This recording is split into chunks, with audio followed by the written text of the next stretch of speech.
An atomic bomb set off in the comic world when Sin City was released in 1991 due to the uniqueness of its imagery. The first story was published in the 5th anniversary special of Dark Horse, which continued until June 1992 and was numbered in 13 parts. It was the first time where black and white illustrations were used to present a neo-noir storytelling form. The noir presentation was crafted by creator and artist Frank Miller, who wanted not just to cut out the clutter, but also to project sin most effectively. Frank's inclination toward black and white imagery was because of his liking for classic crime movies from the olden times. But to me, when I first started reading his comics, the black and white imagery depicted the lack of emotions among criminals who killed and performed all kinds of perjury without batting an eye. It was all black and white for them, nothing gray. Yet in this oasis of crime called Sin City was Marv, the protagonist of The Hard Goodbye, a vigilante with a soft heart, a man any woman would take to meet their father if his crimes were set aside. I believe Marv's character was partially conceived to support the age-old adage that women prefer bad boys. Here's a look at this bittersweet character from the world of comics. Before we go into our explanation, we have a very small request. If you like our content, please support us by subscribing to our channel. This is a small click for you, but for us, it means a lot. Thank you. Let's begin. Who is Marv? What is his backstory?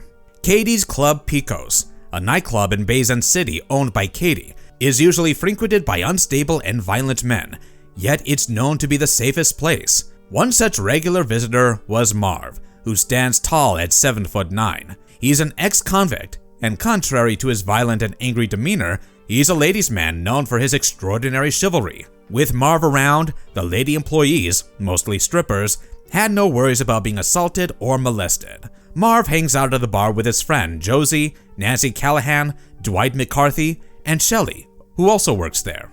Despite Marv's gentlemanliness, his mental condition is questionable due to the constant hallucinations and paranoia he faces from a scarred past filled with endless fighting. Unable to tackle his violent behavior, he keeps it in check with medication and his strong sense of protection for the opposite sex. Despite having a short fuse, he has strong values and is the most loyal friend anyone could ever have. Marv's birth happened in the poorest and rundown neighborhood of Basin City termed The Projects, a group of tall buildings left unfinished due to a strike called by the labor union. Work was abandoned 50 years ago, and the city hasn't been able to negotiate with the workers. The buildings are riddled with plumbing and construction issues, leading homeless people into its premises. Crime is the mainstay of the projects. Marv, therefore, had a disturbed childhood, and his sense of protection for women stems from the fact that he has been most protective of his doting mother and respects all women. Due to his mother's sickness, he moved with her to a better neighborhood that had better facilities, though the projects had weathered him enough to face the hardships of life. His allies, too, were hardened criminals. Chuck, Marv's only friend from school, was a mentally disabled kid who looked up to Marv as the intelligent one. Although a tough guy, Marv possessed certain peculiarities, one being Gladys, a .45 Springfield Armory M1911A1 pistol named after one of the nuns at his school. The second being Marv feared the quietude of nature and trees. He found nature with all its creepy sounds scary. Marv is an ex-army man who probably served in the Vietnam War, where he incurred too many scars on his body. The war was also the reason he had PTSD, and for the fear of turning into some psycho killer, he took medication for it. His therapist was Claire and Lucille's parole officer partner. Despite being aware of his violent tendencies and resorting to therapy, Marv never ignored his instincts, his gut feeling, to know if anything was wrong or not. Later, we see a glimpse of his instinctual ability when he approached the Rourke farm. For example, he felt it off when he approached the Rourke farm, which was home to serial killer Kevin. Marv was a homophobic who constantly advised Lucille to get treated for her sexuality. However, due to his protectiveness towards his friends, he later came to terms with it.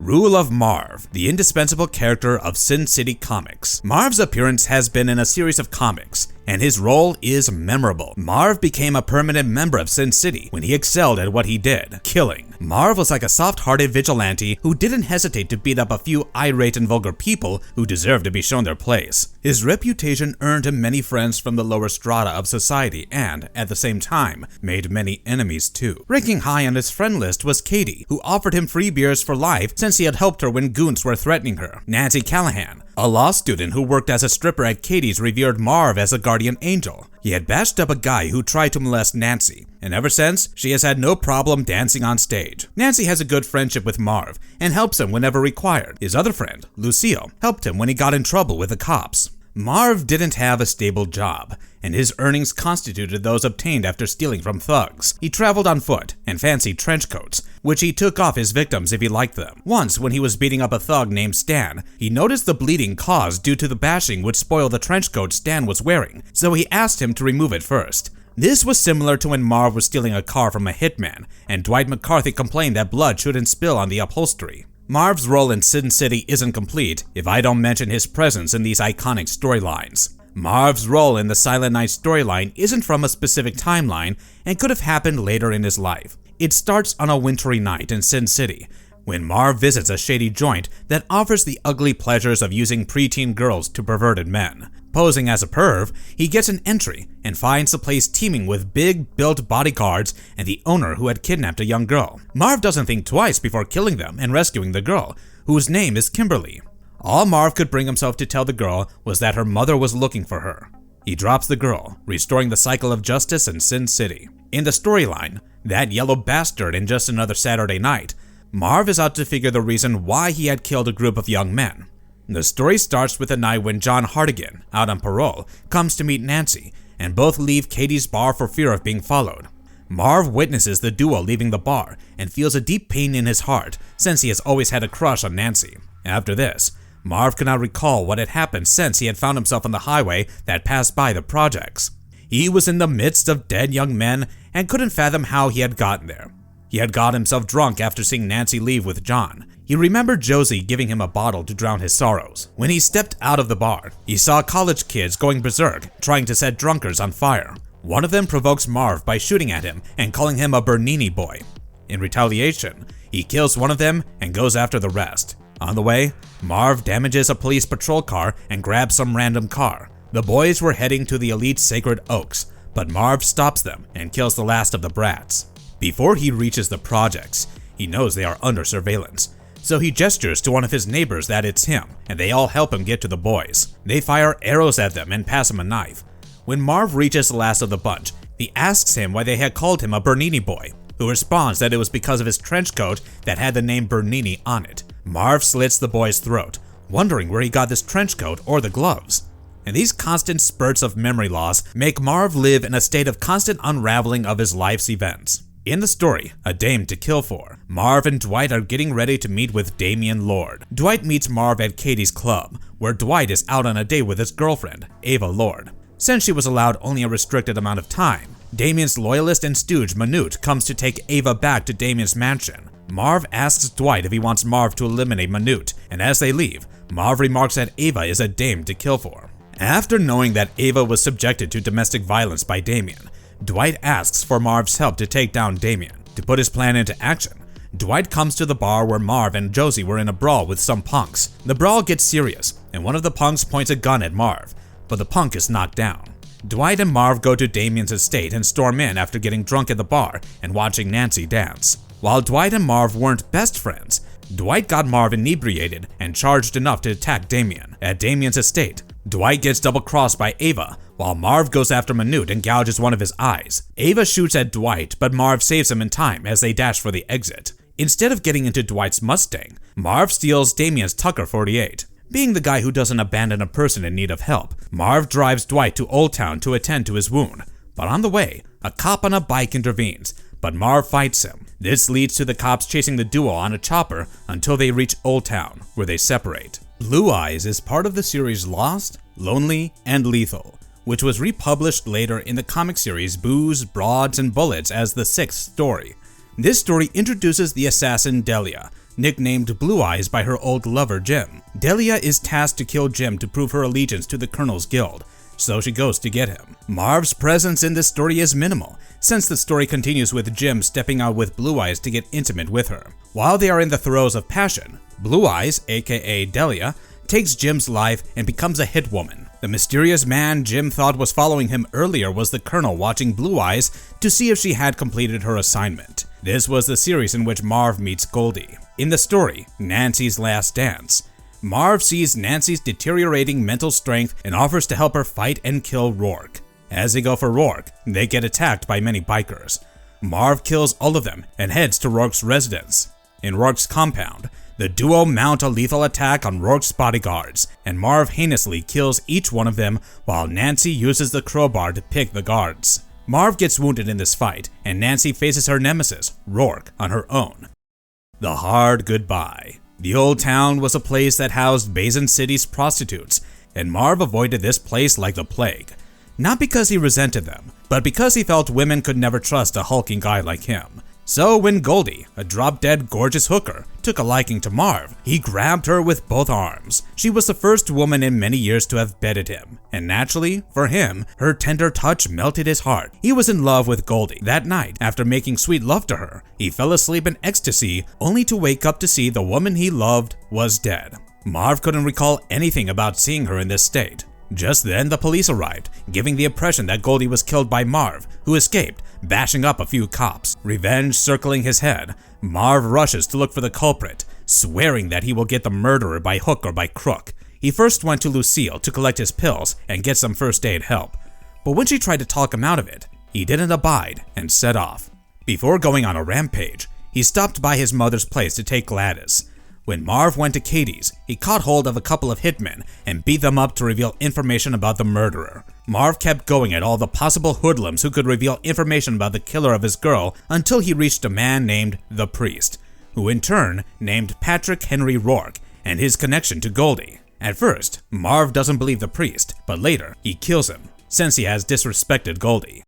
The Return of Goldie. As Marv leaves the church to head towards the farm, he sees Goldie bludgeoning him. The woman wasn't Goldie, but she was her twin, Wendy, who Marv didn't know, and Marv mistook her for his lost love. He's confused to see Wendy raising the accelerator of her car to run him over, and she succeeds in doing so, leaving him to die. But Marv was too mighty and blamed this running over on his hallucinating behavior. Wounded, when he heads to the farm, Kevin attacks him with a sledgehammer and takes him captive in the basement. Surprisingly, he finds Lucille captive in the basement. She tells him about Kevin and his serial killer tendencies.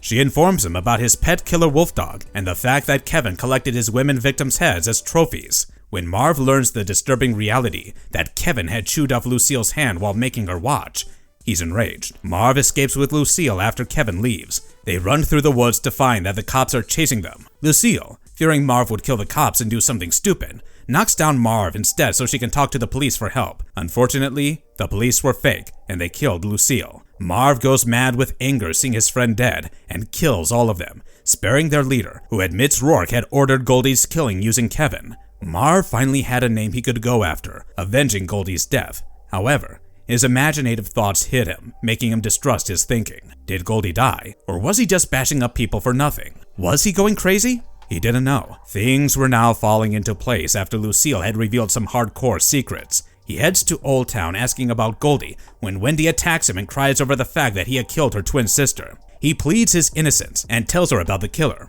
He admits that he was living only to avenge Goldie's murder. Taking a leap of faith, Wendy escorts Marv to the farm equipped with surgical tubing, special gloves, razor wire, handcuffs, and a can of gasoline. Now they put their plan into action, wherein Marv wraps the perimeter of the Rourke house with razor wire and hurls a can of gas to distract Kevin. Both dodge Kevin's intense, agile moves that match a supernatural being until Marv cuffs him and knocks him out. Wendy asks Marv if she can finish off Kevin, but Marv knocks her down since he doesn't want her to see what he is about to do to Kevin. He butchers Kevin's limbs and then uses a chainsaw to behead him. The surgical tubing was used as a tourniquet. All the butchering attracts Kevin's pet wolf to the crime scene, who, smelling the blood, eats up Kevin. Despite giving him death in the manner Marv had imagined, he was annoyed that Kevin didn't struggle or scream for help. Marv then leaves Wendy at Nancy's and heads to Rourke's, killing every guard. On reaching Rourke, he shoves Kevin's head at him, who is painfully sad seeing Kevin dead. Rourke recalled taking in Kevin as a young boy since he was fascinated by the boy's cannibalistic abilities, and later, he too became one. Goldie had discovered Rourke's truth and was destined to go since she had learned about the girls disappearing in Old Town. Rourke knew Marv was only being polite and listening to his tale, so he asked him if he wanted to take the life of an older man. Marv didn't waste time torturing Rourke to death, but the cops arrived at the nth minute and shot him. But the bullets weren't enough to kill Marv, who was fixed after surgery so that he could face trial. They force him to admit his crime of killing Rourke and the prostitutes, but no amount of torture breaks Marv until they attack his weakest spot, his mom. He signs in and confesses to the DA. On the last night of his life, Wendy comes to visit him to thank him for avenging Goldie's death, but Marv is still thinking of her as his Goldie. They spent the night together until he was executed in the electric chair. It took a series of false accusations to put to rest the real legend of Sin City, Marv. The role of Marv in Sin City movies. Sin City was made into a movie in 2005 that was directed, written, and produced by Frank Miller and Robert Rodriguez. A sequel to the film was released in 2014 called Sin City, A Dame to Kill For. The movie's storyline was culled from 4 stories titled The Customer is Always Right, That Yellow Bastard, The Hard Goodbye, and The Big Fat Kill. Actor Mickey Rourke plays Marv in the films. The storylines bear similarities with the comic storylines, and Marv's role is the same as mentioned in the storylines above. Marvelous trivia. Mickey Rourke had to use significant makeup to play this role. Due to the fast-paced shooting of the film, Mickey Rourke's interaction with other actors didn't happen. Mickey didn't meet any actors like Brittany Murphy, Jessica Alba, and Clive Owen since they hadn't been cast. The scenes were shot in isolation with whoever was cast, and then presented as a whole scene, giving the impression that the shooting was done simultaneously. Rourke became known as the most memorable casting option of Marv, and he won several popular and critical awards for his role as Marv. The hulking man with a heart of gold, Marv. Marv is an extremely tall man with short hair and a cut that looks like a flat roof. His nose is like a falcon. His face has multiple scars, making him repel any female attention. His massive frame gives a towering feel, and his trench coat and broad shoulders further make him intimidating. He usually wears leather pants coupled with high boots. Although he has a Hulk-type body, Marv is extremely agile, and his fighting skills are par excellence. His ability to tolerate pain and torture is unimaginable. He's a man of ethics and won't hesitate to take down anyone who breaks his moral code. It's nearly impossible to catch Marv off guard. He's that alert. But when Kevin in The Hard Goodbye sneaks up on him, he admits it had happened for the first time. His liking for trench coats is legendary. He suffers from a mental condition that gives him short-term memory loss. Marv knows he isn't intelligent, but how he solves the incidences during his lapses of memory loss gives a glimpse of his intelligence. He's not all brawn for sure. His tactical moves and how he strategizes to fight prove his intelligence. He is a man who follows through with his instincts and won't hesitate to beat up a cop or an irate mobster. He's brave, and regardless of whether he's armed, he fights because he has that killer instinct. Once, when Gale, a pro at tying up people, ties up Marv to a chair, he manages to untie himself, again giving evidence of his tactical intelligence. Marv is a highly complicated personality who, on one hand, holds onto his chivalrous behavior, but on the other hand, has the power to torture any man in the most heinous manner one can ever imagine. A case in point is how he takes Kevin's life. He possesses dry humor that comes on, even in the most seriously devastating situations. Marv's not a maniac, which is partly because he's also on pills, but he would never harm anyone unnecessarily.